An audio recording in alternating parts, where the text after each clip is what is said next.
Doctor Redwan Ahmed আপনার কাছেই যেতে চাই যে ডক্টর রেদওয়ান আহমেদ 2006 সালে আপনারা বিএনপি ছেড়েছিলেন এক ধরনের, আপনি তার অন্যতম নেতৃত্বে ছিলেন, সেটা বিকল্প ধারার একটা চিন্তাভাবনা থেকেই হোক বা একটা আলাদা রাজনৈতিক দল বা প্ল্যাটফর্ম করার জন্যই হোক, আপনারা দলটি ছেড়েছেন একটা নতুন রাজনৈতিক বন্দোবস্তের কথা ভেবে।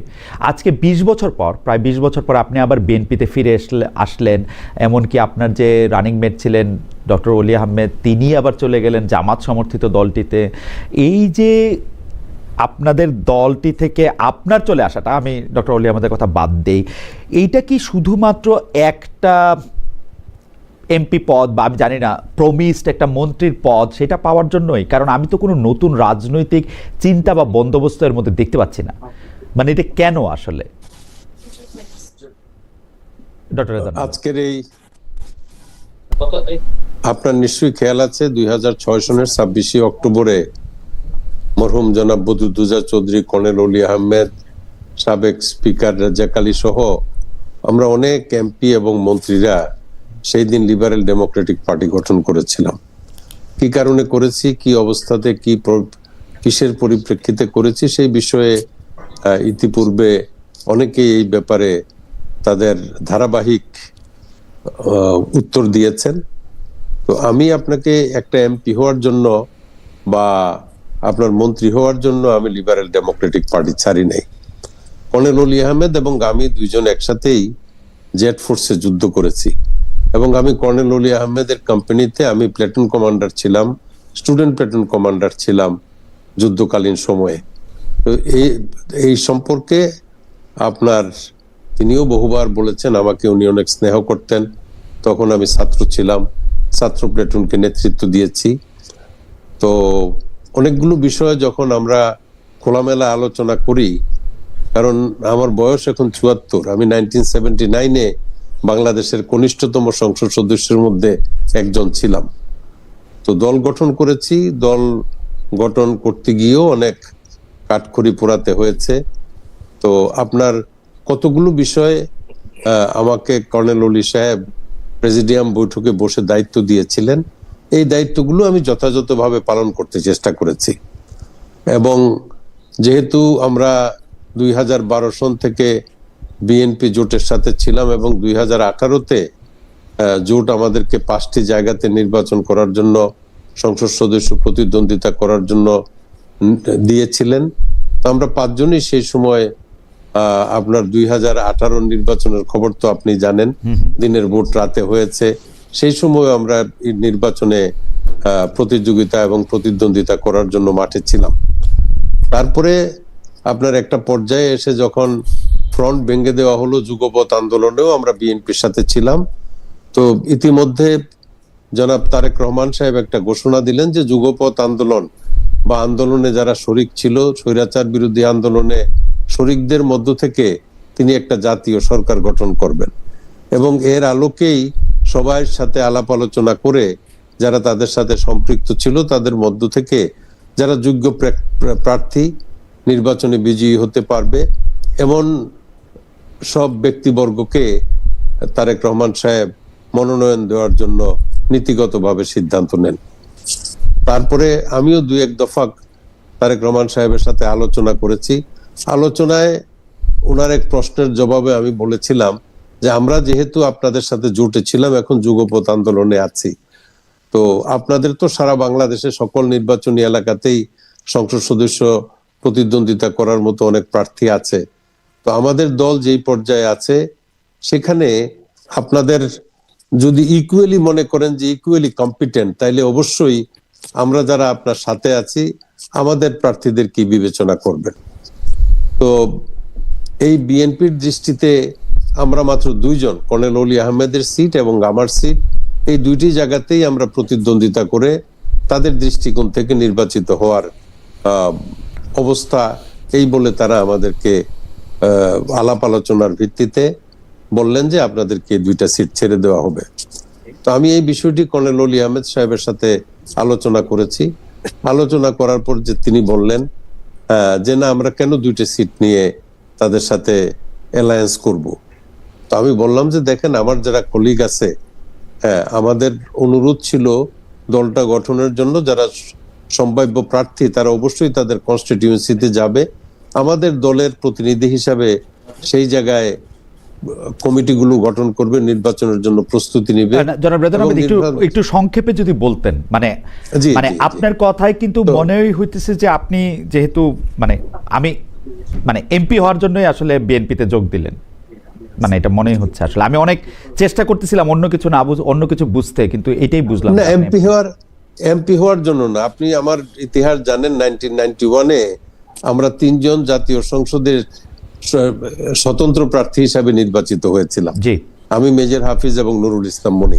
তো আমার কনস্টিটিউয়েন্সিতে এমপি হওয়ার জন্য আমাকে আবার বিএনপিতে যোগদান করতে হবে এমনটা ছিল না। তাহলে আপনি কারণটা বলেন। কারণটা হলো, কর্নেল অলি এবং আমি দুইজনই আমরা মুক্তিযোদ্ধা। ওই সময় 2006 সনে দল গঠনের পেছনে একটা বড় কারণ ছিল যে বিএনপি জামাত ইসলামের সাথে ফ্রন্ট করে 2001-এ নির্বাচন করেছিলেন। এটা আপনারা 5 বছর পরে বুঝছেন গিয়া? এটা আপনারা 5 বছর পরে? 5 বছর পরে বুঝছি। ওটা তো আর ম্যাডাম খালেদা জিয়া বা দলের উঁচু পর্যায়ের সিদ্ধান্ত নিয়ে তারা যে সিদ্ধান্ত নেন তার বাইরে তো আর আমার কোনো কিছু বলার থাকে না। বিএনপি যে ক্ষমতা থেকে বাইরে হয়েছে, তারপরে আপনারা চিন্তা করলেন যে তাহলে আপনারা নতুন দল করবেন, মানে দুঃসময় আপনারা বিএনপিকে ছেড়ে দিলেন, এখন আবার সুসময় আসছে আবার না, দুঃসময় বিএনপিকে ছাড়ি নাই। বিএনপি যখন ক্ষমতায় ছিল 26শে অক্টোবরে, তখনই আমরা দল গঠন করি। তখন তো আপনি জনাব রেদওয়ান আহমেদ একটি কথা কিন্তু আপনি ঠিক বলছেন যে আপনি শুধু একটা ইয়াংয়েস্ট মুক্তিযোদ্ধা না, ইয়াংয়েস্ট সংসদ সদস্য, আপনি কিন্তু খুব কিন পলিটিক্যাল অবজারভার। আপনি কিন্তু সেই সময় বুঝতে পারতেছিলেন যে একটা 111 আসতেছে, কারণ ততক্ষণে খালেদা জিয়ার সরকার আসলে জনাব ইয়াজউদ্দিন আহমেদকে তত্ত্বাবধায়ক সরকারের উপদেষ্টা প্লাস প্রেসিডেন্ট 2 পদ দিয়ে রাখছে। 111-এর প্রতিধ্বনি শোনা যাচ্ছে, এবং সেটা ছিল একটা অ্যাবসলিউট দুঃসময় বিএনপির জন্য। এবং সেই সময় শেখ রাজ্জাক আলী, মরহুম বদরুদ্দোজা চৌধুরী, শেখ রাজ্জাক আলী ও মরহুম কর্নেল অলি আহমেদ, আপনারা দল ছেড়ে দিয়ে বিএনপিকে যথেষ্ট ভালনারেবল করে তুলছিলেন কিন্তু। এবং যে অভিযোগগুলি আপনারা বিএনপির বিরুদ্ধে আনছিলেন, সেই অভিযোগগুলি কিন্তু এখনো এক্সিস্ট করে। এই অভিযোগগুলি কি দূর করার সময় পাইছে বিএনপি, যে আপনি বিএনপিতে আবার যাবেন? না, ইতিমধ্যে অনেকগুলো সুদূর প্রসারী পরিকল্পনা তারেক রহমান সাহেব গ্রহণ করেছেন। যেমন 31 দফা কর্মসূচি বাস্তবায়নের লক্ষ্যে তিনি জাতির কাছে প্রতিশ্রুতি দিয়েছেন যে রাষ্ট্র সংস্কারে এই 31 দফা তিনি সরকারে গেলে বাস্তবায়ন করবেন। এবং ওই সময় আপনি যে 111-এর কথা বললেন, এই 111 কিন্তু আমাকেও ছাড়ে নাই। আমিও 19 মাস হাজতে ছিলাম বিনা কারণে। না, সেটাও সম্পদের হিসাব, সেটাও আমরা খেয়াল করছি। জি, সেটাও আমরা খেয়াল করছি। কিন্তু জনাব রেদওয়ান আহমেদ, আমি আপনার কাছে আবার আসবো, আবার এসে আপনাকে একটু এটা আপনার কাছে জানতেই চাইবো যে আপনি বিএনপি ত্যাগ করে আপনারা এলডিপি করছিলেন। সেই সময় আপনারা আমাদেরকে বলছিলেন যে আপনারা একটা বিকল্প রাজনৈতিক ধারা প্রতিষ্ঠিত করতে চান। সেইটার বিকল্প ধারা নামটি আরেকটি পার্টি হয়ে গেল, আলাদা হয়ে গেল, আপনারা একটা এলডিপি করলেন। সেই সময় আপনাদের একটা বিকল্প, যেটাকে আজকের যুগে আমরা আমাদের তরুণ বন্ধুরা এটার একটা নতুন বন্দোবস্ত নাম দিছে।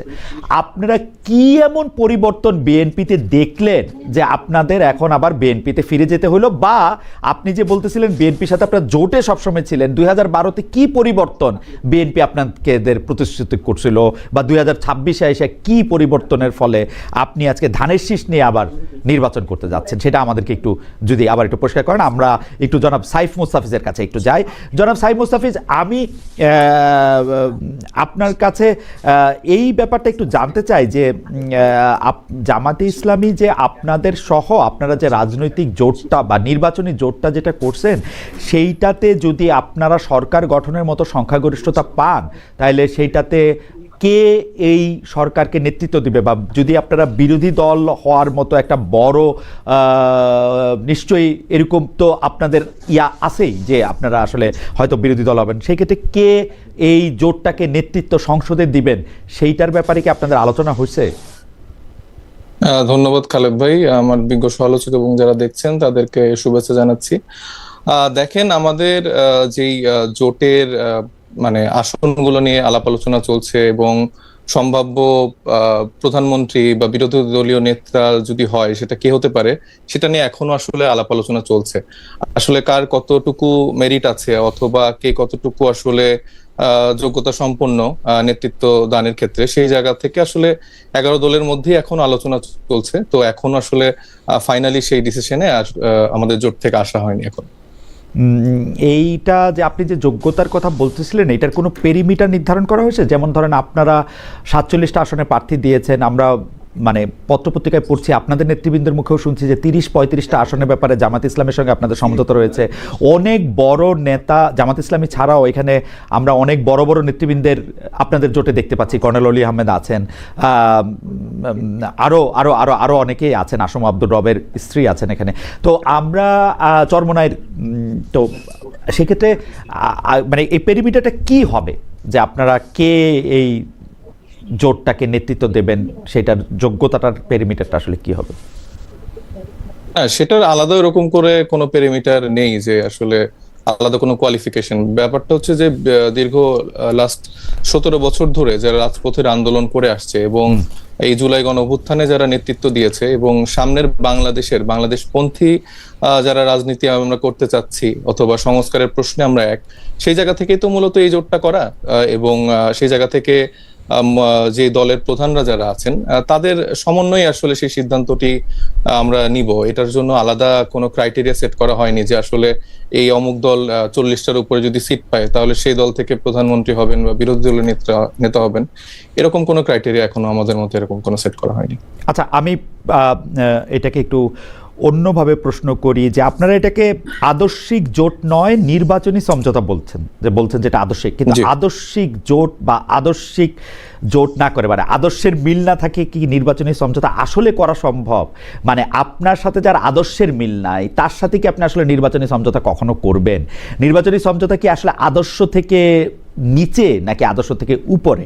এই প্রশ্নটার যদি আপনি একটু অ্যাড্রেস করেন, এইটার আবার আরেকটা লেজও আছে, আপনি যদি এটা একটু বলেন আর কি, যে মানে আদর্শের মিল নাই, মানে আমরা আপনারা আদর্শের মিল নাই, ধরেন আমরা এরকম একটা অবস্থার কথা কল্পনা করি যে আমরা আদর্শের মিল নাই কিন্তু আমরা একসঙ্গে নির্বাচন করব, এইটা কি আসলে সম্ভব কিনা?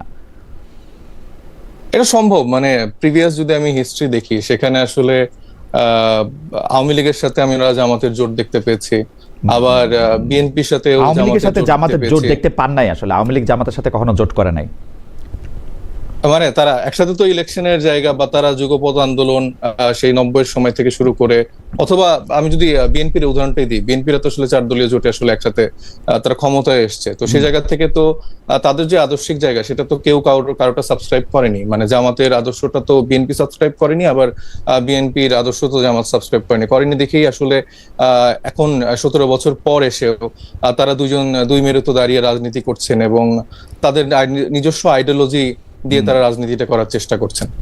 তার মানে সেই জায়গা থেকে নির্বাচনী জনাব মুস্তাফিজ, আপনি বলতে চাচ্ছেন যে আদর্শের মিল না থাকলেও নির্বাচনী সমঝোতা করা সম্ভব, জোট করা সম্ভব? জি সম্ভব। তো সেক্ষেত্রে আমাদের প্রশ্ন হচ্ছে, আপনারা যদি কোনো একটা নির্বাচনী ইশতেহার প্রকাশ করেন বা প্রচার করেন, সেই ক্ষেত্রে আপনারা কি জোটগতভাবে অভিন্ন ইশতেহার জানাবেন, নাকি নির্বাচনে আপনাদের জোট জয়ী হলে কোন আদর্শে, মানে যেহেতু আপনাদের মধ্যে আদর্শিক জোট নাই, কোন ইশতেহারে আসলে বাংলাদেশের মানুষ পরিচালিত হবে সেটি কি ঠিক আছে, যেহেতু এটা আপনাদের আদর্শিক জোট না? কারণ কতগুলো বিষয় আমরা ধরে রাখছি যে আপনারা খুবই বিপরীতমূলক অবস্থানে আছেন, ধরি যদি আমরা, তো সেইটা কি জনগণ এটা কিভাবে মানে এটা বুঝবে যে আপনারা আসলে কিভাবে সরকার পরিচালনা করবেন বা কিভাবে সংসদে প্রতিনিধিত্ব করবেন? এনসিপির জায়গা থেকে আমরা আমাদের নিজস্ব ইশতেহার তৈরি করছি। আমরা চেষ্টা করছি যে আসলে মানে প্রবলেম সলিউশন বেসড যেই রাজনীতিটা আছে, শুধু অনেক বড় বড় কথা বললাম, সেই জায়গা থেকে আমরা একটা ইশতেহার তৈরি করার চেষ্টা করছি যেটা আসলে বাস্তবমুখী। এবং সেই জায়গা থেকে আমরা অন্যান্য যে রাজনৈতিক দলগুলো আমাদের সাথে যুক্ত আছে, সেটা আমরা আসলে পুরো বাংলাদেশ পরিচালনার ক্ষেত্রেই একটা একতা ভিত্তিক যদি একটা ইশতেহার তৈরি করা যায়, সেটা নিয়ে একটা আলাপ আলোচনা চলছে। এটা নিয়ে এখনো কোনো ফাইনাল সিদ্ধান্ত আসেনি। আমরা মানে উইদিন 2-3 ডেজের মধ্যে এটা আসলে আপনাদেরকে জানাতে পারবো। জনাব মুস্তাফিজ, আমি আপনাকে খেয়াল করি যে আপনি অনেক বিষয়ে আসলে আপনার ধারণা খুবই স্বচ্ছ এবং পরিষ্কার। আপনি যদি আমাদের একটু সাহায্য করতেন বুঝতে, যে আমি একটু বুঝতে চেষ্টা করতেছি, ধরেন যৌথ ইশতেহার যদি আপনারা না দেন, আপনাদের ইশতেহারগুলি যদি আলাদা আলাদা থাকে, তাইলে আমরা এই জোটের মাধ্যমে সরকার পরিচালনাটা কিভাবে হইতে দেখবো বা সংসদের প্রতিনিধিত্বটা আমরা কিভাবে দেখবো? তাহলে এটা তো মানে দেখেন, আমি ক্লিয়ার। আমি যেটা বুঝি যে আসলে আমাদের আইডিওলজিক্যাল জায়গা থেকে এখানে সবাই সবার জায়গা থেকে ছাড় দিবে। মানে এখানে জোটটা যেহেতু হয়েছে, সেখানে সরকার গঠন বা আসলে একতাবদ্ধভাবে যেহেতু আমরা ইলেকশনটা করছি, সেক্ষেত্রে অনেক বিষয় আছে যেটা ধরেন যে জামাত হয়তো বা সাবস্ক্রাইব করে না, সেটা আসলে জোটের জায়গা থেকে তারা আসলে সরে আসবে। তো সেটা আমরা সেই কনফিডেন্সের জায়গা থেকেই আসলে আমরা এই জোটটাতে অংশগ্রহণ করেছি, এবং আমরা মনে করি যে বাংলাদেশ প্রশ্নে এরকম অনেক বিষয় হয়তো বা যে 11টি দল আছে তারা তাদের আদর্শিক জায়গা থেকে কিছু কিছু জায়গা থেকে ছাড় দিবে, এবং মূলত এটা প্রো বাংলাদেশী বা বাংলাদেশ পন্থী যেই রাজনীতির মেরুকরণটা সামনের দিকে যাবে, সেটার জন্য আসলে ভালো কিছুই হবে। ওকে, আমরাও এটা আশাই করব। তো সবাই যদি ছাড় দেয়, তাহলে একটা যৌথ ইশতেহারের দিকে আমরা যাচ্ছি, এবং সেই নির্বাচনী সমঝোতা আসলে আদর্শিক জোটে হতে যাচ্ছে, তাই তো? না, আদর্শিক জোটে হতে যাচ্ছে না। এটা সমঝোতাটা হচ্ছে সবার একটা মূল্যবোধের ভিত্তিতে। এখানে ওইভাবে বলার উপায় নেই যে একদম সবাই ছাড় দিতে হলে তো আপনার আদর্শকে কি আপনি ছাড়বেন, নাকি আদর্শের কিছু জায়গায় ছাড় দিয়ে ওদের আদর্শের সাথে মিলবেন? আদর্শিক জোটই তো হবে তাহলে। হ্যাঁ, মানে এটা আমার বা অন্যান্য যেসব রাজনৈতিক দলগুলো আছে, প্রত্যেকের জায়গা থেকে মূলত বাংলাদেশের আদর্শের ভিত্তিতে আসলে আমরা জোটের জায়গাটা বা ছাড় দেওয়ার জায়গাটা, নিরীক্ষার জায়গাটা দেখব। ওকে, ফেয়ার এনাফ। আমি একটু জনাব রেদওয়ান আহমেদ আপনার কাছে একটু যেতে চাই। ডক্টর রেদওয়ান আহমেদ, একটু দর্শকদের বলি যে ডক্টর রেদওয়ান আহমেদ হচ্ছেন মানে আমার নানাবাড়ি যে জায়গার, সেই জায়গার উনি এমপি ছিলেন, এমপি পদে প্রতিদ্বন্দ্বিতা করেছেন অনেকবার, উনি আপনাদের জানালেন অনুসারে। সেই জন্য আমি উনার ইলেকশন ক্যাম্পেইনটার সঙ্গে আমি পরিচিত। আমার আত্মীয় স্বজন ওখানে থাকেন, উনি নির্বাচনে যেসব প্রতিশ্রুতি দেন বা যেসব কাজ করবেন বলে বলেন, সেটার সাথে এটা পরিচিত। কিন্তু আমার প্রশ্ন হচ্ছে ডক্টর আহমেদ, আমি যে প্রশ্নটা আপনাকে আগে করছিলাম যে এমপি হওয়াটা কত প্রয়োজন এবং এমপির সিটটা আপনার দরকার, সেজন্য আপনি বিএনপির সাথে মিলতেছেন, কেন আমি প্রশ্ন করতেছি? আপনার কিছু প্রতিশ্রুত কাজ আছে, এবং আমরা দেখেছি অনেক সময় এমপি না হলে সেগুলি করা সম্ভব হয় না। বাংলাদেশের রাজনীতি বা সমাজে আমরা যেটা দেখি, সেটা একটা ক্ষমতা কাঠামোর রাজনীতি।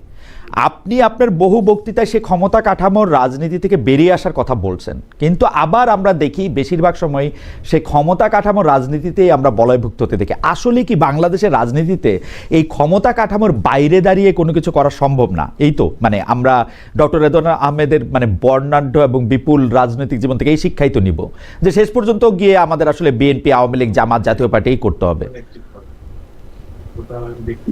না, আসলে আপনি ইতিপূর্বে আমাকে একটা প্রশ্ন করেছিলেন যে আমি কর্নেল অলি আহমেদ সাহেবের লিবারেল ডেমোক্রেটিক পার্টি ছেড়ে আমি কেন বিএনপিতে আসলাম। রাইট। 5 আগস্টের পর থেকে তাদের দলের অনেক নেতাই অনেক রকম কথা বলেছেন, 71 মুছে ফেলবেন, এবং এই 24শে জুলাই অগাস্টের আন্দোলন হলো দ্বিতীয় স্বাধীনতা, এই জাতীয় অনেকগুলো বিষয়ের সাথে আমার মনে হয় আমি একটু দ্বিমত করি ডক্টর আহমেদ। জামায়াত 71 মুছে ফেলবে, এটা তাদের অফিসিয়াল স্টেটমেন্ট আমি দেখি নাই কখনো। না, এখন তাদের বলতে অনেক নেতৃবৃন্দরাই বিভিন্ন ভাবে বলেছেন। এটা সৈয়দ আব্দুল্লাহ তাহের সাহেব বলেছেন 71 মুছে ফেলবে, 71 মুছে ফেলবেন। হ্যাঁ, তারপরে সেটার আমি প্রতিবাদ করেছি।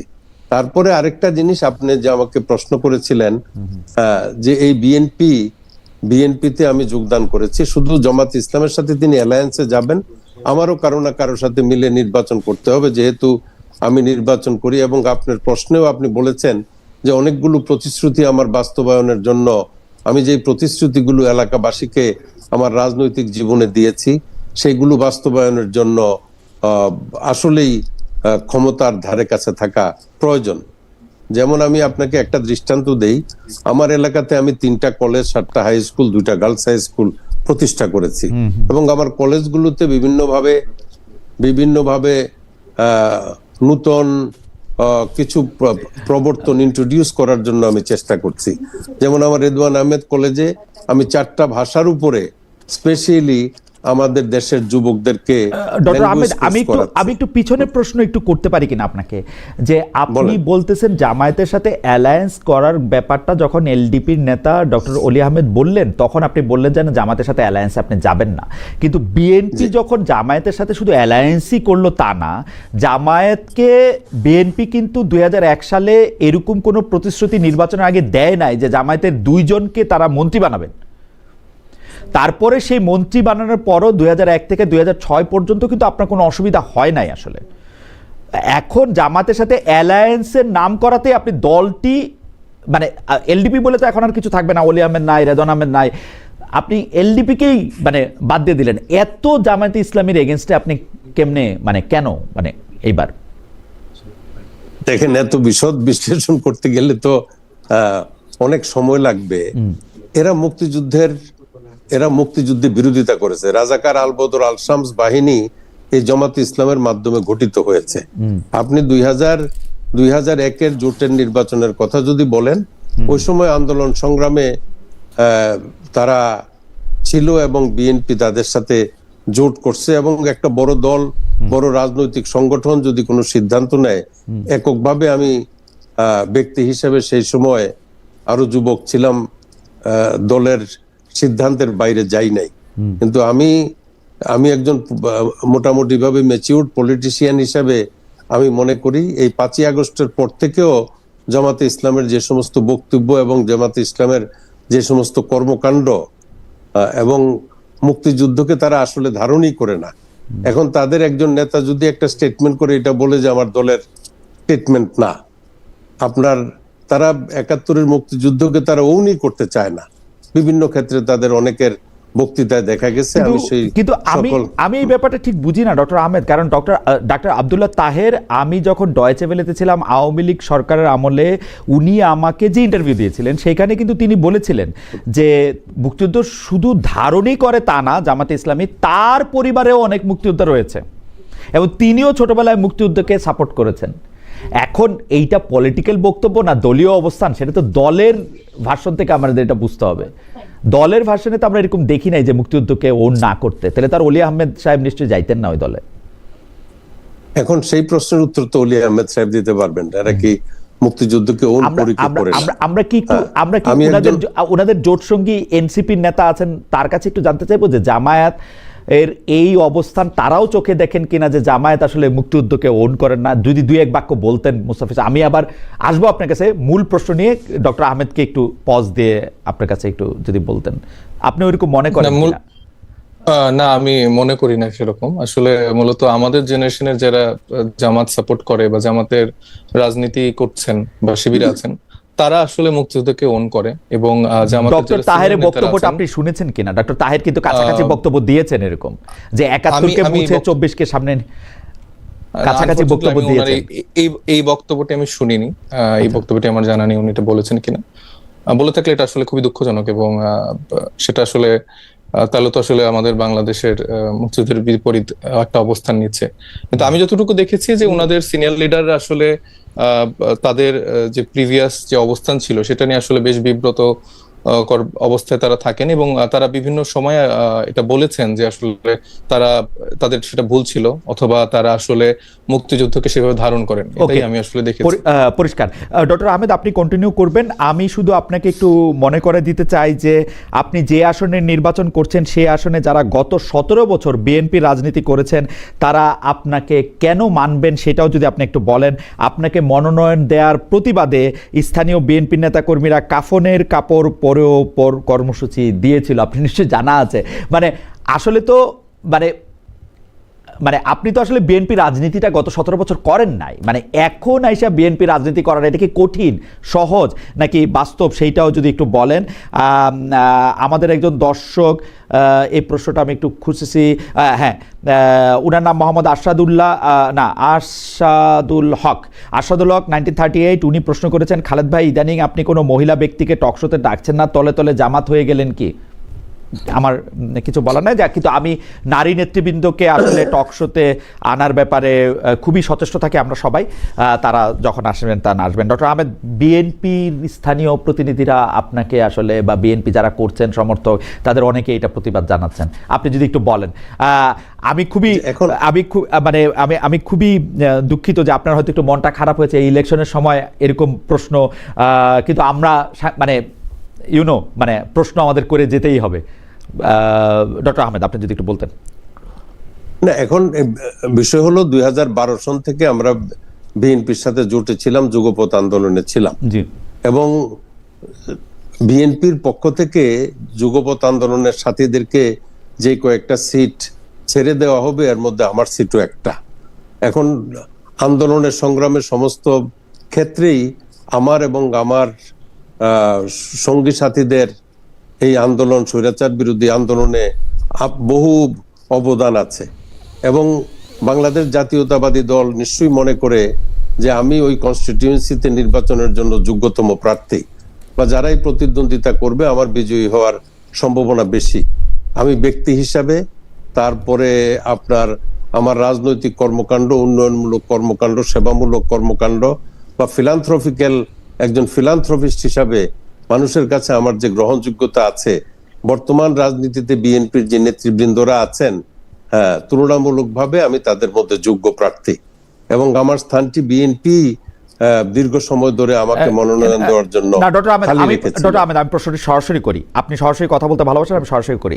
ধরেন আপনি যে প্রতিশ্রুতিগুলি দিয়েছেন বা এইটা ক্ষমতার বলয়ে না থাকলে কি সেটা পালন করতে অসুবিধা? আপনি কি মনে করেন যে ধরেন আপনি যদি এইবার বিএনপির এমপি না হতেন, নির্বাচন না করতেন, আপনি যে সমাজসেবার বা সামাজিক স্বপ্নগুলি দেখানোর যে প্রক্রিয়ার মধ্যে আপনি আছেন, স্কুল, কলেজ, হাসপাতাল, মাদ্রাসা, এগুলি করার ক্ষেত্রে সেইটা কি একটা বাধা, নাকি ওইগুলি পরিচালনা করার জন্য যে আয় বা ব্যবসা সেটির ক্ষেত্রে বাধা? কোনটি আসলে বড় বাধা?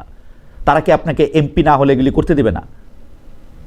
না, আমি আপনাকে কতগুলো সাইটিং এক্সাম্পল দেই। আমার রেদওয়ান আহমেদ কলেজ, এটা একটা ইউনিভার্সিটি কলেজ, 12টা সাবজেক্টে অনার্স, 5টা সাবজেক্টে মাস্টার্স আছে। এটা আমার রেদওয়ান আহমেদ ফাউন্ডেশন ট্রাস্টের প্রতিষ্ঠান, এবং এটা প্রাণগোপাল যখন সংসদ সদস্য ছিল, এটা ট্রাস্টি বোর্ডের কমিটি বাদ দিয়ে এপিলেট ডিভিশনে রিট করে আমার কলেজের দখল নিয়ে গিয়েছিলেন প্রাণগোপাল দত্ত। এবং আমার এই প্রতিষ্ঠানগুলো পরিচালনার জন্য বা আমার যে ভবিষ্যৎ প্রতিশ্রুতি আছে সেইগুলো বাস্তবায়নের জন্য ক্ষমতার পাশে থাকা আমি প্রয়োজন বলে মনে করি। এবং আমার বয়স 74 বছর, and this is the last chance. আপনি মনে করেন যে এই ক্ষমতার এখানে থাকা উচিত? আমরা এটাও দেখেছি যে ডক্টর প্রাণগোপাল দত্তই হোক আর চান্দিনা রাজনীতিতে যেই করতে আসুক, আপনার ব্লেসিং ছাড়া বা আপনার সমর্থন ছাড়া সেখানে রাজনীতি করা আসলে কঠিন ছিল। আপনিও বহু সভা পণ্ড করেছে আপনার সমর্থকেরা, এবং আপনি ছাড়া ওইখানে আর কেউ রাজনীতি করুক, এটা খুব কঠিন কাজ কিন্তু আসলে, আপনি ক্ষমতায় থাকেন আর না থাকেন।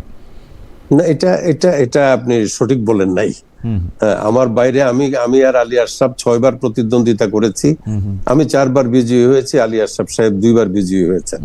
এখন আমার বাইরে কেউ এখানে সাহস করে না রাজনীতি করতে। রাজনৈতিক মাঠে আমি অনেক শক্তিধর, তাতে কোনো সন্দেহ নাই। শক্তি হলো জনগণের, এবং জনসমর্থন খুব বেশি আছে, এই জন্যই আমি শক্তিধর।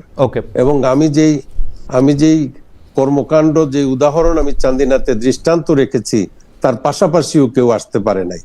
আমি আপনার অন্তত পক্ষে 2000 কোটি টাকার সম্পদ আমি আমার উপার্জন এবং সকল মিলিয়ে 2000 কোটি টাকা আয় করেছেন বাংলাদেশে? জি, আপনি কি 2000 কোটি টাকা আয় করেছেন না পৈতৃক সম্পত্তি? না, 2000 কোটি টাকার সম্পত্তি। আমি যখন রেদওয়ান আহমেদ কলেজ করি, তখন আমি যে সম্পত্তি ক্রয় করেছি, এই সম্পত্তির মালিক এখন 500 কোটি টাকা।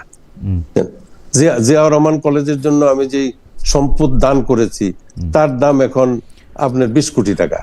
মুক্তিযোদ্ধা কলেজ যেটা প্রতিষ্ঠা করেছি, আমি সেই আঙ্গিকে বলছি যে আমার যে কন্ট্রিবিউশন ওই সময় যা করেছি, এগুলোর বর্তমান বাজার মূল্য আমরা প্রায় 2000 কোটি টাকার কাছে। আমরা নিশ্চয়ই আশা করবো জনাব আহমেদ, আপনার যেটাকে বলে হচ্ছে আয় ব্যয়ের যে খাতা, সেই খাতা যথেষ্ট পরিষ্কার, সেটা নিয়ে আমরা পরে কথা বলবো। সিপি থেকে কোনো কিছু করা হচ্ছে কিনা, দলীয় নেতাদের হলফনামার তথ্যাবলী আপনাদের দল থেকে আসলে পরীক্ষা করা হচ্ছে কিনা, যে মানে আপনারা এটা রাইট ওয়েতে নাকি রং ওয়েতে এটা নিচ্ছেন। আপনার থেকে যদি শুরু করি, আপনার 36 লাখ টাকা হাতে আছে, তার কোনো বিশেষ কারণ আছে কিনা? জনাব নাহিদ ইসলাম সরকারের উপদেষ্টা ছিলেন, ছেড়ে দিয়ে এটা করেছেন, পরামর্শক হিসাবে তিনি বছরে 16 লাখ টাকা আয় করছেন। এই ব্যাপারটিও আসলে ঠিক মানে আমরা বিশ্বাস করতে পারবো কিনা, বা এটার সাপেক্ষে আপনারা কোনো প্রশ্ন করেছেন কিনা আপনাদের দলের নেতাকে? জনাব সাইদ মুস্তাফিজ। হ্যাঁ, ধন্যবাদ আপনাকে প্রশ্নের জন্য। জি, দেখেন, আমি ব্যক্তিগতভাবে আমার ফ্যামিলি বিজনেস আছে গার্মেন্টসের, সেটা 1999 সাল থেকে। পরবর্তীতে আমি যখন যুক্ত হই, পরবর্তীতে আমি নিজের মতো করে আমার আলাদা সাইট থাকে, সেখানে আসলে আমার নিজস্ব মানে ব্যবসা চ্যানেল থাকে, এবং সেই জায়গা থেকে এই যে অর্থের যে উৎসের কথাটা বলা হয়েছে, সেটা মূলত নির্বাচনী যে আমাদের ব্যয় করতে হবে, তো আমি সেই জায়গা থেকে সেটা আসলে কোনো ব্যাংকিং চ্যানেলে রাখা হয়নি, এবং সেটা মূলত নির্বাচনে ব্যয়ের জন্যই রাখা হয়েছে। এবং নাহিদ ইসলাম সহ অন্যান্য যাদের কথাই বলছেন না কেন, একটু আপনার কথা বলি, যে তাহলে এই টাকাটা নগদ থাকলেও এটা ট্যাক্সড, এটার আয়ের উৎস বা অন্য কোনো কিছু যদি কেউ আমরা ভবিষ্যতে জানতে চাই, এটা আপনি জানাতে পারবেন যে এই 36 লাখ? হ্যাঁ, ডেফিনেটলি এটা ক্রাউড ফান্ডিং এর মাধ্যমে জোগাড় করা না? না, এটা ক্রাউড ফান্ডিং এর মাধ্যমে জোগাড় করা, মানে আপনার পরিবার থেকে। ঠিক আছে, হ্যাঁ, জনাব নাহিদ ইসলামের কথা বলছিলেন। জি, সো নাহিদ ইসলাম তার জায়গা থেকে আসলে তিনি একটা কোম্পানিতে আছেন, সেখানে তার যোগ্যতা অনুযায়ী সেখানে তাকে সম্মানই দেওয়া হয়, এবং এটা তো আমার মনে হয় না যে মানে আলাদা কোনো কঠিন বিষয়। এখানে অন্যান্য আমাদের দলের আর যারাই আছেন না কেন, আপনারা জানতেন যে জনাব নাহিদ ইসলাম পরামর্শক হিসেবে কোথাও কাজ করছেন, যেখান থেকে তাকে টাকা দেওয়া হচ্ছে? হ্যাঁ, জি, আমরা জানতাম। এটা কি ধরনের, মানে তাহলে তার পেশাটাও তো নিশ্চয়ই জানেন, বা কোন কোম্পানিকে বা কোন প্রতিষ্ঠানকে উনি পরামর্শ দিচ্ছেন সেটা তো নিশ্চয়ই জানেন। খুব ডিটেইলে আমি জানি না। আমি জানি যে উনি একটা কোম্পানিতে পরামর্শক হিসেবে আছেন, এবং আমাদের দলের আপনি জানেন যে আমাদের মোটামুটি 80% প্রফেশনাল মানুষজনই আমাদের সাথে দলে যুক্ত, এবং যারা আসলে স্টুডেন্ট থেকে নতুন ভাবে আমাদের দলে যুক্ত হয়েছেন, আমাদের দলের যারা বিভিন্ন ব্যবসা বাণিজ্যের সাথে যুক্ত ছিল, তারা অনেকের প্রতিষ্ঠান থেকে চেষ্টা করেছে তাদেরকে আসলে কোনো জব বা কোনোভাবে ফ্যাসিলিটেট করতে পারে কিনা, কারণ আমাদের যে ট্রেডিশনাল পলিটিক্স, সেখানে শুধুমাত্র আমাদের রাজনীতিবিদদের পেশা থেকে রাজনীতি। তো সেই জায়গা থেকে আমরা চেষ্টা করছি যে আমরা যেহেতু বলছি আমরা নতুন রাজনৈতিক বন্দোবস্ত বা সিস্টেমেটিক পরিবর্তন করতে চাই, সে জায়গা থেকে আমরা এই স্বচ্ছতার জায়গাটা নিশ্চিত করতে চাই। এবং ঠিক আছে, আমাদের ব্যাপারে সবার উৎসাহ থাকবে, এটা খুব স্বাভাবিক, কিন্তু আমাদেরকে নিয়ে আসলে যেভাবে মিডিয়া ফ্রেমিংও করা হচ্ছে, সেটাও কিন্তু আমি মনে করি না যে ঠিক। আমি আজকেই একটা শীর্ষস্থানীয় দৈনিক পত্রিকায় দেখলাম যে 2 কোটিপতির কথা বলা হয়েছে, যারা আমাদের এনসিপিতেই দুইজন প্রার্থী।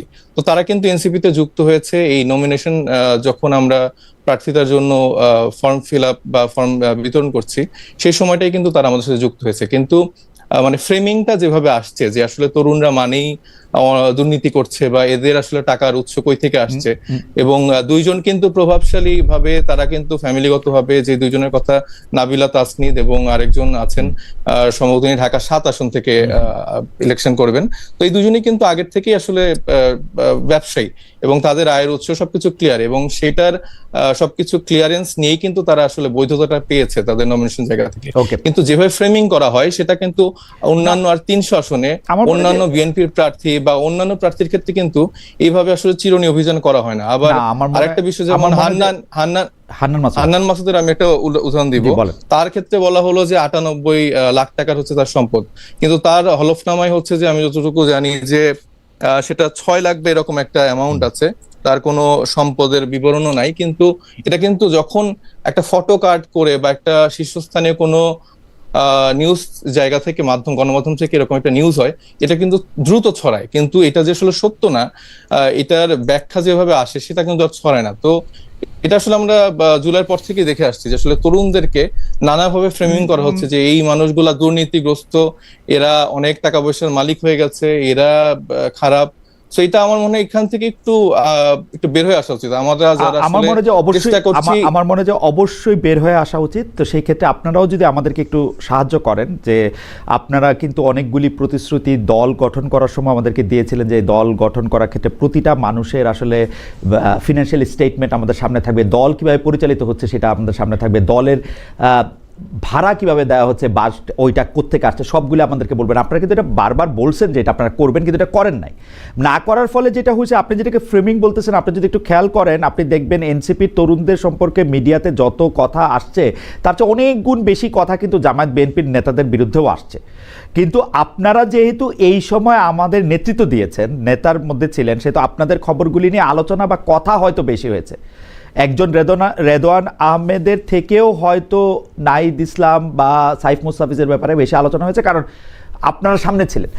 কিন্তু অডিয়েন্সে আপনারা কি সবকিছু আমাদেরকে পরিষ্কার করেছেন? যেমন আপনি দেখেন, আমি ছোট্ট করে একটু বলি, নাহিদ ইসলাম সাহেব একটা পার্টির চিফ, উনি একটা কোম্পানির বা একটা প্রতিষ্ঠানের পরামর্শক। আমরা এখন পর্যন্ত, আপনি তার দলের লোক তা জানেন না, আমি একজন সাংবাদিক তা জানি না, উনি কোন কোম্পানির পরামর্শক। এটা কি হওয়া ঠিক হইলো আসলে? না, এটা কি জনসমক্ষে বলে বেড়ানোর মতো যে আমি আপনি কোথাও চাকরি করলে আপনি বলবেন না? এটা কি আপনাকে আমার জানানোর দায়বদ্ধতা আছে? আপনি তো দলের চিফ, আপনি তো দলের একজন শীর্ষ নেতা, আপনি তো সংসদ সদস্য পদে দাঁড়াচ্ছেন, সংসদ সদস্য পদে দাঁড়াচ্ছেন, আপনি বলবেন না আমাকে? আমার যে ব্যবসা প্রতিষ্ঠান আছে এটা আমি কেন সবাইকে জানাতে যাব?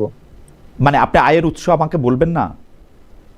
আপনাকে আমি কেন আমার আয়ের উৎস জানাতে? কারণ হচ্ছে যে আপনি একটা পাবলিক অফিস হোল্ড করবেন, আয়ের উৎস তো বলবেন। দেখেন, আমরা যখন বিএনপি আওয়ামী লীগের নেতৃবৃন্দকে জানতে চাইছি, তখনও একইভাবে তারা বলছে আপনাকে কেন জানাবো? যেখানে আমার জানানোর দরকার, সেখানে তো আমি জানাচ্ছি। কোথায় জানানোর দরকার?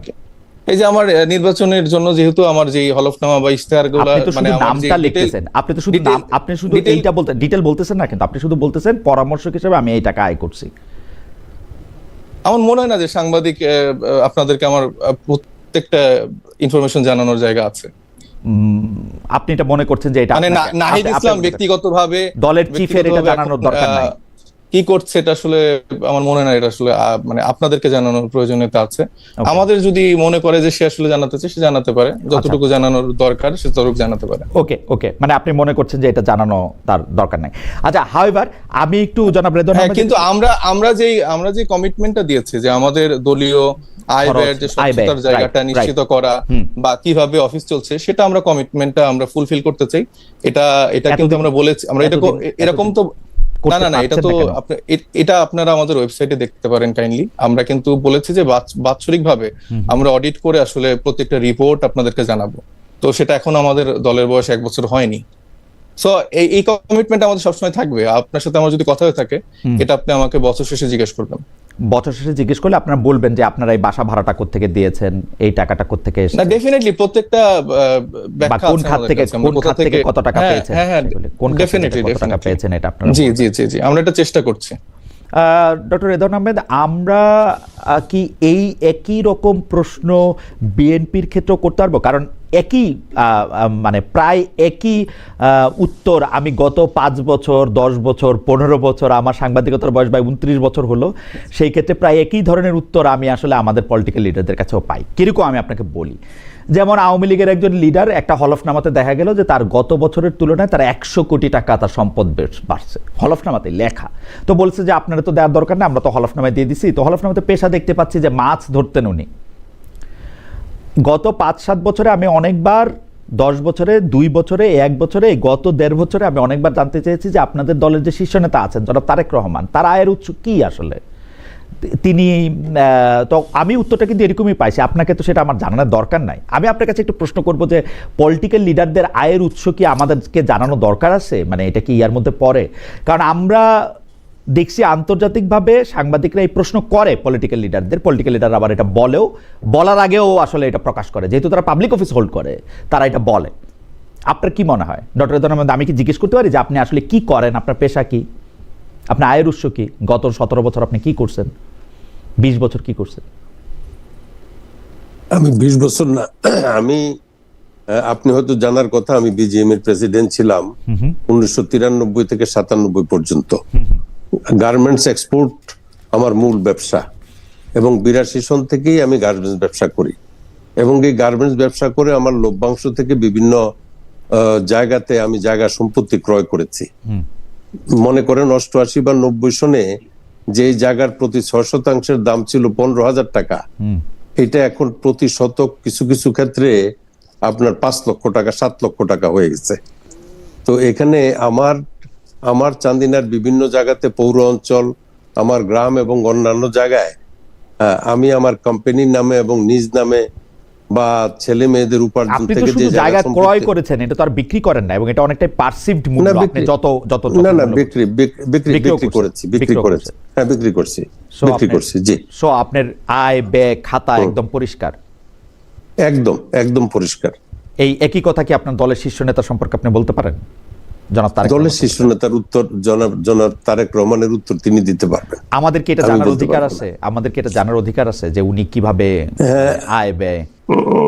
ওইটা ওনার সাথে কথা বললে উনি সেটার উত্তর দিবেন। আপনি ওনার কি মনে প্রশ্নের করেন? উত্তর তো আমি দিতে পারবো। আপনি কি মনে করেন আমরা এটা চাইতে পারি কিনা? নিশ্চয়ই নিশ্চয়ই ওনার উপার্জন কোত্থেকে কিভাবে উনি উপার্জন করেন, কিভাবে পরিবার চলে, কার কাছে? ওটার উত্তর ওনারটা উনি দিতে পারবেন। কার কাছে জানতে চাইবো তাহলে এটা?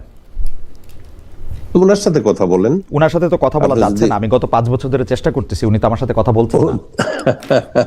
তো সেই প্রশ্নের জবাব তো আমি দিতে পারবো না। Okay. আমারটা আপনি জিজ্ঞেস করছেন, আপনি আমারটা বলছেন যে জিজ্ঞেস করছেন। আপনারটা পুরোপুরি ক্লিয়ার। তো রাজনীতিটা আপনি মানে আপনার জন্য রাজনীতি হান্টিং গ্রাউন্ড না, আপনি রাজনীতি থেকে আসলে টাকা বানানোর জন্য রাজনীতিতে আসেন নাই। এবং লোকও তাই, জনগণও তাই মনে করে। জনগণ মানে যারা আপনাকে সমর্থন করে তারা, আবার আপনার বিপরীতে যারা আছে না তারা না, আমার বিপরীতে যারা আছে তারা তো আমাকে কোনোভাবেই বহু চেষ্টা করছে। অ্যান্টি কারাপশনে মামলা হয়েছে, ফেস করছি। 111 অ্যারেস্ট হয়েছে, ফেস করছি। জামিনে আসছি। আপনার একটা ঠুনকো মামলায় 3 বছরের সাজা দিছে, বেকসুর খালাস পাইছি। সুতরাং আমার বিরুদ্ধে কোনো অভিযোগ প্রমাণ করতে পারে নাই। সুতরাং এবং পলিটিক্স আপনার জন্য টাকা বানানোর কোনো ইয়া না। ঠিক আছে, থ্যাংক ইউ। মেশিন না, জি। Thank you. জনাব সাইদ মুস্তাফিজ সরকারের উপদেষ্টা পদ ছেড়ে এলেও শেষ পর্যন্ত নির্বাচন করছেন না দুই উপদেষ্টা, জনাব মাহফুজ আলম, জনাব আসিফ মোহাম্মদ সজীব ভুঁইয়া, যারা জুলাই আন্দোলনে এত বড় সাহসী ভূমিকায় ছিলেন, তারা ভোট থেকে দূরে থাকছেন। এই বিষয়টি কীভাবে দেখছেন? মাহফুজ আলম এনসিপিতেও যোগ দেননি। জনাব আসিফ মোহাম্মদ সজীব ভুঁইয়া আপনাদের নির্বাচন পরিচালনা কমিটির প্রধান, তিনি আজ প্রশাসন, গোয়েন্দা সংস্থা সবার বিরুদ্ধে পক্ষপাতিত্বের অভিযোগ এনেছেন। আপনার কাছে কি মনে হয়, মানে এই দুটো বিষয়ে যদি একটু আলোচনা করে, তারা আসলে এনসিপিতে একজন যোগ দেন, একজন যোগ দিচ্ছেন কিন্তু নির্বাচনে অংশগ্রহণ করতেছে না, প্রশাসন, গোয়েন্দা সংস্থা সবার বিরুদ্ধে পক্ষপাতিত্বের অভিযোগ আনছেন, আপনার কাছে কি মনে হয় যে এই অবস্থায় ডক্টর ইউনূস কি আসলে ইউনূস সরকার কি একটি ভালো নির্বাচন করতে পারবে? সেটা আসলে মানে যখন তফসিল ঘোষণার পর আমাদের ভাই শরীফ ওসমান হাদির যে হত্যাকাণ্ড করা হলো, তার পরবর্তীতে কিন্তু আমরা এখনো আসলে তার বিচারের কতটুকু অগ্রগতি হয়েছে সেটা কিন্তু আমরা দেখতে পাচ্ছি না।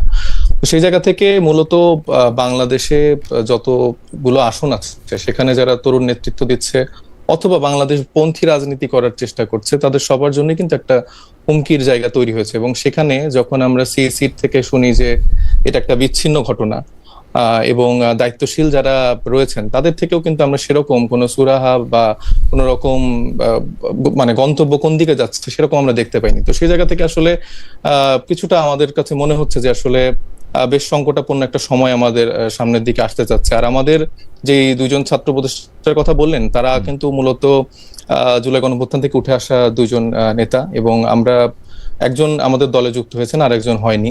তো যিনি যুক্ত হয়েছেন তিনি আসলে আমার মনে হয় যে খুব একটা বড় স্যাক্রিফাইস করেছেন, কারণ আমাদের দলের যারা শীর্ষস্থানীয় নেতারা আছেন তারা প্রায় সবাই আসলে ইলেকশন করছেন।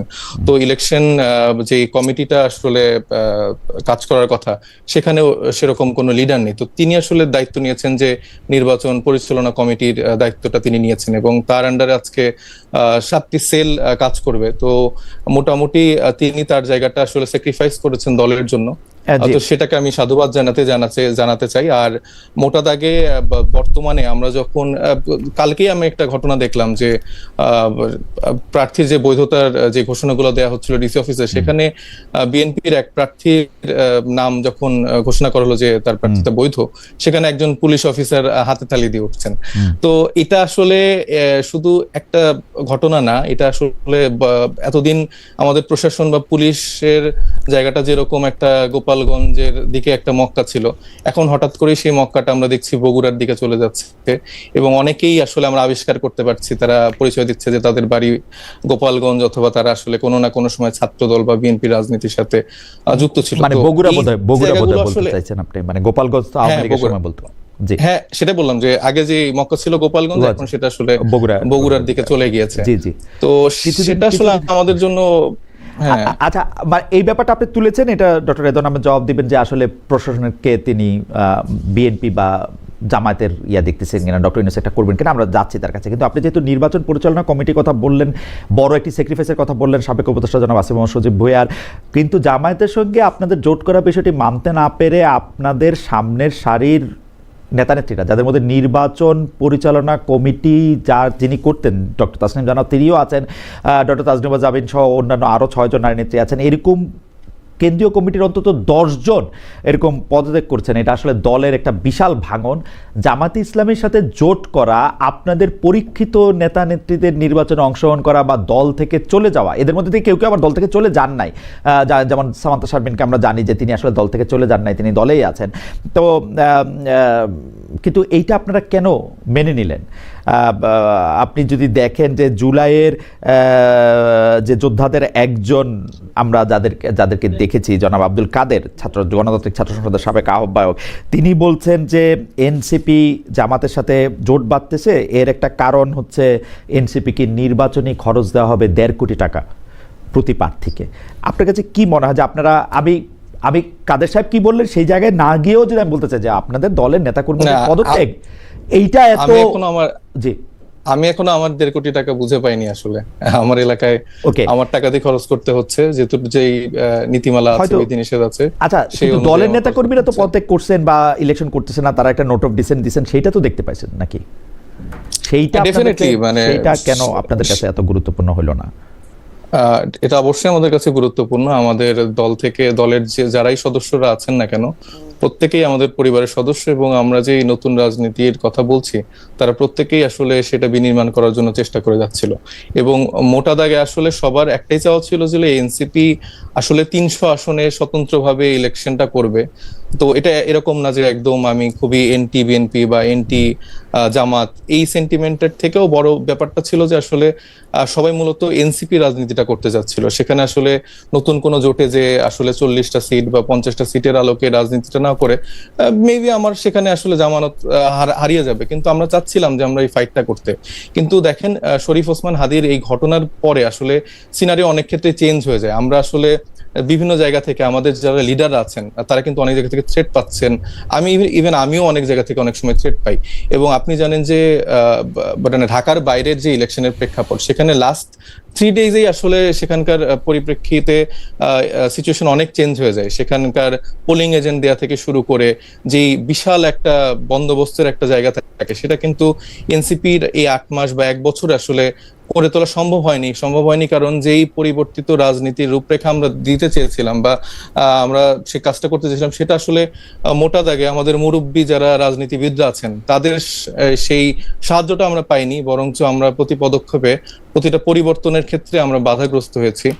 সিম্পলি দেখেন যে নির্বাচন কমিশন সংস্কারের বিভিন্ন আলাপ আলোচনা ছিল, সেখানে আসলে একটাও সংস্কারের মুখ আমরা দেখতে পাইনি।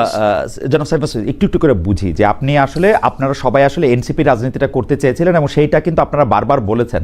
আপনারা 1480 সামথিং নমিনেশন পেপার মানে বিক্রি করেছেন, অনেক উৎসাহ নিয়ে সারা বাংলাদেশে আপনারা সফর করেছেন, সারা বাংলাদেশের মানুষও আপনাদেরকে প্রচুর উৎসাহ দেখিয়েছে। আপনাদের দলের নেতা জনাব নাসিরউদ্দিন পাটোয়ারি, আপনারা কোনো জোট করবেন এরকম একটা খবরের ভিত্তিতে প্রথম আলোর বা সম্পাদক, আমার যদ্দূর মনে পড়ে, এসে দলের মনোনয়নপত্র কিনতে বলেছিলেন।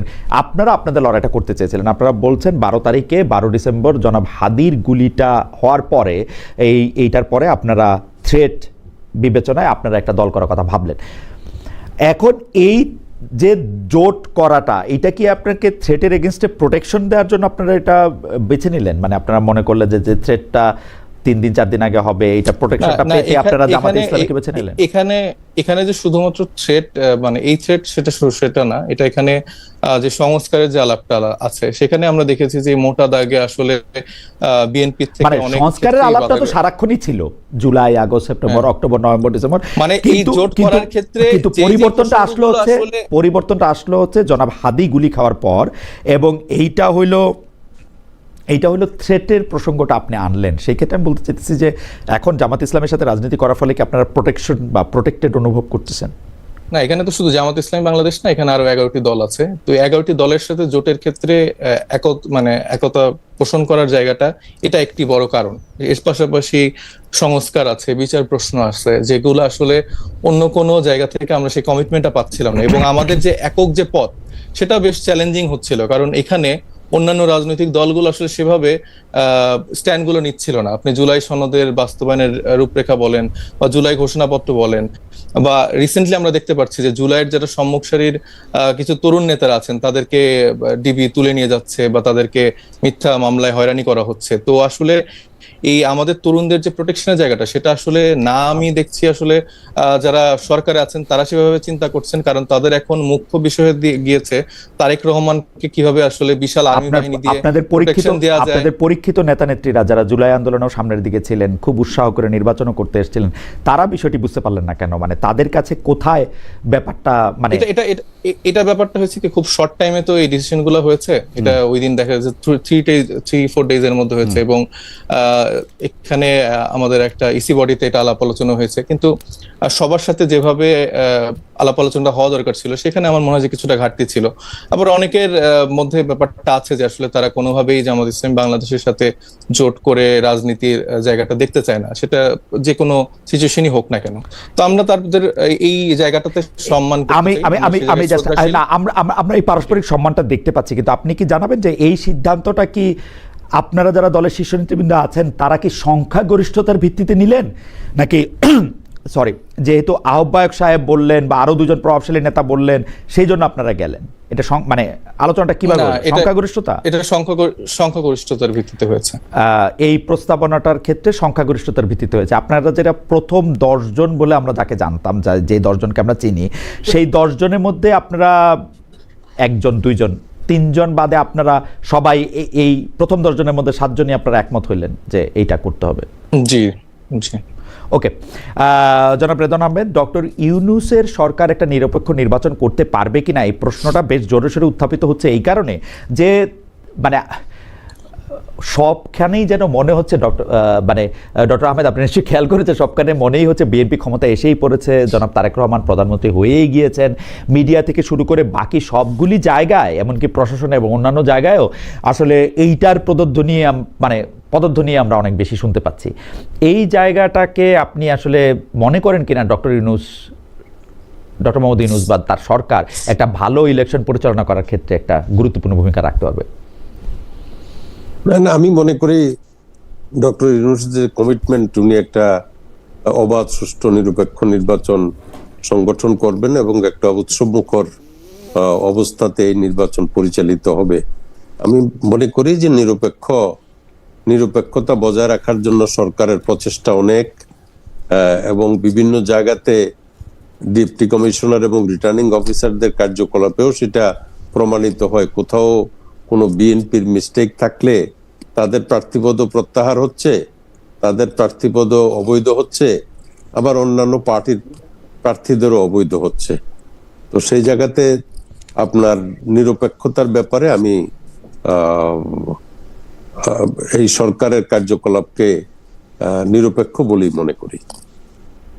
আচ্ছা, আমি একটা প্রশ্ন করতে চাই, এটা আমাদের শেষ প্রশ্ন, কাছাকাছি প্রশ্ন আমি জনাব সাইফ মোস্তাফিজকেও করব। সেটা হচ্ছে যে আওয়ামী লীগ সরকারের পতনের পর থেকেই ভারতের একটা ইঙ্গিত ছিল হচ্ছে এরকম যে নির্বাচিত সরকার এলে তাদের সঙ্গে হয়তো সম্পর্কটা স্বাভাবিক করা যাবে। আমরা ভারতের পররাষ্ট্রমন্ত্রী জয়শঙ্করকে বেগম জিয়ার মৃত্যুর পর ঢাকায় শ্রদ্ধা জানাতে এসে বিষয়টি আরও পরিষ্কার করতে দেখলাম। বিএনপির ভারত নীতি কি হবে সেই ব্যাপারে আপনারা একটা পরিষ্কার একটা অবস্থান নিচ্ছেন কিনা? বিশেষ করে ক্রিকেটকে ঘিরে আবারও মুস্তাফিজের কথা বলতে হয়। বাংলাদেশের পেস বোলার মুস্তাফিজকে ভারতে খেলতেই যাইতে পারলো না, এরকম একটা অবস্থা যখন তৈরি হলো, তখন একটা নতুন করে পাল্টাপাল্টি তৈরি হয়েছে। এই ব্যাপারটা আপনি আসলে কিভাবে দেখেন জনাব রেদওয়ান আহমেদ? দেখেন, এটা সাইফ মুস্তাফিজ, তো আমি কাছাকাছি প্রশ্ন করবো, আগে একটু জনাব রেদওয়ান আহমেদকে শুনি। আমার আসলে বিএনপির নীতিগত কি সিদ্ধান্ত এই ব্যাপারে আছে সেই ব্যাপারে আমি অবগত নই। ওকে, সুতরাং আপনি একজন পর্যবেক্ষক হিসেবে একটু বলবেন যে এটা কি হওয়া উচিত নীতিটা? পর্যবেক্ষক হিসেবে কি বলবেন? পার্শ্ববর্তী দেশ হিসেবে তাদের সাথে তো সুসম্পর্ক বজায় রাখা উচিত বলে আমি মনে করি। পার্শ্ববর্তী দেশ হিসেবে সুসম্পর্ক রাখা উচিত বলে মনে করেন। আমি জনাব সাইফ মোস্তাফিজ আপনার কাছে আসি, যে আমি প্রশ্নটার সাথে একটু যোগ করি যে একই সময়ে মানে যখন বিএনপি নেত্রীর প্রতি সাবেক প্রধানমন্ত্রী বেগম জিয়ার প্রতি শেষ শ্রদ্ধা জানাতে ভারতীয় পররাষ্ট্রমন্ত্রী ঢাকায় এসছেন, আমরা দুইটা ভালো ভালো ব্যাপার দেখছি।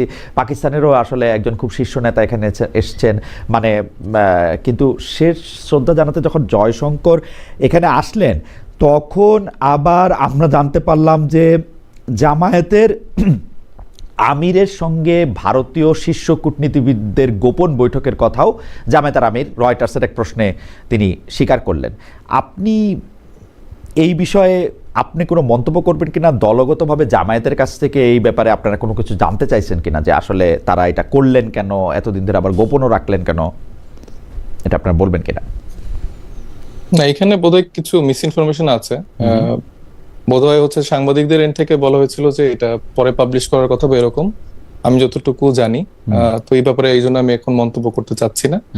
আর হচ্ছে যে ভারতের ব্যাপারে আসলে বিএনপির কি নীতি বা আমাদের কি নীতির থেকে আমার মনে হয় যে সামগ্রিকভাবে বাংলাদেশের পররাষ্ট্র নীতিটা ঢেলে সাজানোর সময় এসছে। কারণ সামান্য মুস্তাফিজ ইস্যুতে তাদের অবস্থান এরকম, কারণ হচ্ছে যে মূলত তারা গণহত্যাকারী যে শেখ হাসিনা, তাকে তো আসলে এখন ওপেনলি তাকে আশ্রয় দিচ্ছেন, এবং তাদের যে বাংলাদেশ নীতি, তারা চায় আসলে প্রভুর মতো করে থাকতে বাংলাদেশের সাথে। তো সেই জায়গাটা আমাদের এখন সময় এসছে, কারণ এই মুস্তাফিজ ইস্যুতেই বাংলাদেশের ক্রিকেট বোর্ড এবং গভর্নমেন্ট থেকে যেরকম রিপ্লাই এসছে, এটাকে আমরা সাধুবাদ জানাই এবং আমরা মনে করি অবশ্যই দুই দেশের মধ্যে একটা সুন্দর সম্পর্ক থাকবে, তবে সেটা থাকবে সমতার ভিত্তিতে, সেটা থাকবে সমান সম্মান মর্যাদার ভিত্তিতে। তো এটা আসলে আমার মনে হয় যে আমাদের জোটের পক্ষ থেকেও এরকম একটা নীতির জায়গা আসবে, এবং আলাদা করে কোনো গোপন বৈঠক, যেটা আমরা জাতীয় পার্টির সময় দেখেছি, এসে বলা যাবে না, কওয়া যাবে না, এই নীতি আসলে এটা যদি এনসিপিও করে, সেটার বিরুদ্ধে আমরা দাঁড়াবো। আমরা আমাদের নির্ধারিত আলোচনা শেষ, তবুও দুইজন দর্শকের মন্তব্য না পড়ে পারছে না। একজন নাম নাইম খান C7J, তিনি বলছেন খালেদ ভাই আজকে দর্শকদেরকে কম গুরুত্ব দিয়েছেন, কি জানি, আমি দর্শকদের মানে গুরুত্ব দিতে চেষ্টা করেছি। তবে আরেকজন দর্শকের মতামত একটু পড়ি, মানে একটা শব্দের জন্য মতামতটা পড়তে চাচ্ছিলাম না, কিন্তু তিনি এতবার পাঠিয়েছেন এটা। সাইফ এটা নিয়ে একটু মন্তব্য করলেও করতে পারেন, তারপর আমরা আসলে জনাব রেদওয়ান আমাদের কাছ থেকে একটা শেষ কথা শুনে। তিনি হচ্ছেন ক্রিকেট অ্যান্ড ফ্রেন্ডস 3603, মহিউদ্দিন সাহেব জামায়াত এবং এনসিপিদের বিরুদ্ধে নগ্ন হয়ে, তিনি ন্যাংটা হয়ে লিখছেন, নগ্ন হয়ে কাজ করছেন, এরপরও কেন ওনার অনুষ্ঠানে গেলেন সাইফ মুস্তাফিজ ভাই? আপনি এটা বলতে চাইলেও এটা বলতে পারেন। আর আমাদের অনুষ্ঠানে আর কোনো কিছু প্রসঙ্গ নাই। আপনারা যদি আপনাদের ভোটারদের উদ্দেশ্যে কিছু বলতে চান বলে এটা শেষ করতে পারেন। আমরা জনাব রেদওয়ান আহমেদ যদি বলতে চান, জনাব সাইফ মুস্তাফিজ যদি বলতে চান। আমি যেটা বলতে চাই যে রিসেন্টলি মানে যারা আমার কাছে মনে হচ্ছে যে সফট কোর ভাবে বা আওয়ামী লীগকে যারাই আসলে পৃষ্ঠপোষকতা বা তাদের বয়ান উৎপাদন করছে, তাদের এগেনস্টে আমি কথা বলছি এবং স্ট্রেট ফরওয়ার্ড ওপেনলি বলছি। এখন আপনার এই অনুষ্ঠানে আসার উদ্দেশ্য হচ্ছে যে আপনাকে আমি চাচ্ছি যে আমার জায়গা থেকে ফেস করার জন্য আপনার এন্ড থেকে যা কথাবার্তা আছে না কেন, আমার মনে হয় যে সততার সাথে আমি চাই যে সেটা ফেস করার জন্য, এবং আমাদের দলীয় পজিশন বা আমার অবস্থানটা কি সেটা জানানোটা আমি প্রয়োজন মনে করছি। যদি আমি আপনার এখানে না আসি, তাহলে হয়তো আপনি আপনার মতো করে একটা ন্যারেটিভ ইজিলি দিতে পারবেন, যেটা আমি মনে করি না আসলে ভালো হবে। তো সে জায়গা থেকে আমাদের কোনো না কোনো রিপ্রেজেন্টেটিভ থাকা উচিত, এবং সে জায়গা থেকে আমি উপস্থিত হয়েছি। এবং আমি আরেকটা জিনিস একটু ছোট্ট করে বলতে চাই, সেটা হচ্ছে যে গোপালগঞ্জের ইস্যুটা আমি একটু ছোট করে অ্যাড্রেস করতে চাই, যে সেখানে যখন আর্মির থেকে আমাদেরকে একটা